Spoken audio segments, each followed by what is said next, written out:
Rarely do we see a presidential election that realigns U.S. politics, but according to a former House Speaker, we might have seen the most transformational one in a generation. One America's John Hines has more from Washington. Trumpism is still a new term in the lexicon of American politics, but if former House Speaker Newt Gingrich is right, it is a term that may come to describe the populist political philosophy of the most unique president in a generation. President-elect Donald J. Trump is a unique American leader. People don't really stop and think about how unique. No one, let me repeat, no one has won the presidency without having held public office or served as a general in the military. A unique leader with a unique political philosophy, but rooted in American traditions, says Gingrich. Trumpism is ultimately and at its heart an appeal to the American people. Think about the phrases that worked. Trump is the classic American tradition.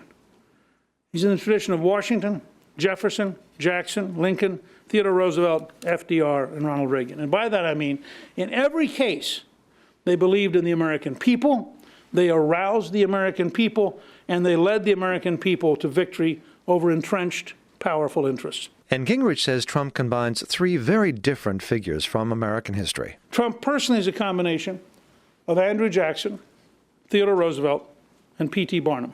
And I think this is the best way to understand it.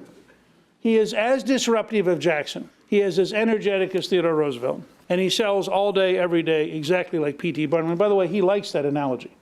He thinks selling is fine. Selling is good. Selling is what you should do. And it just may be that what Trump is selling could be transformative, says Ramon Buehler of the Madison Coalition. I think the question that people are asking is, what is it that we American people are actually going to be asked to buy, right? We've got concepts now in the campaign, and as we move forward, we're going to have very specific policies that the American people are going to be asked to support.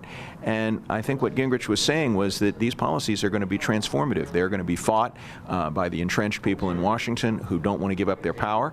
But this is a moment when power actually might move away from Washington and back to the people. Gingrich also noted that the Trump-Pence administration faces a great challenge, which is to get up every morning and remember they are not here to accommodate Washington, but that they are here to, according to Gingrich, kick over the table. John Hines, One America News, Washington.